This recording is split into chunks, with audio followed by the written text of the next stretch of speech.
भाग्यसूक्तमन्त्रम्। ॐ प्रातरग्निं प्रातरिन्द्रं हवामहे प्रातर्मित्रा वरुणा प्रातरश्विना प्रातर्भगं पूषणं ब्रह्मणस्पतिं प्रातः हुवेम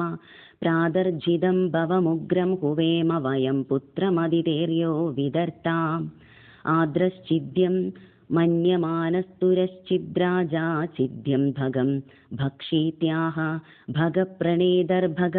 सत्यराधो भगे मां धियमुदव ददन्नः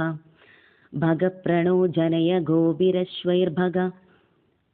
प्रनृभिर्नृवन्दस्यामा उदेदानीं भगवन्दस्यामोद प्रभित्व उदमध्ये अन्नाम् उदोधिदामगवन् सूर्यस्य वयं देवानां सुमतौ स्याम भग एव भागवान् अस्तु देवां तेन वयं भगवन्तस्याम तन्धो भग सर्व इज्जो हवीमि स नो भगपुर एता भावेह समध्वरा योषसो नमन्द दधिक्रावेव शुचये पदाय अर्वाचीनं वसुविदं भगन्नोरधमिवाश्वावाजिन आवहन्तु अश्वावदीर्गोमतीर्न उषासो वीरवदी सदमुच्छन्तु भद्राकृतं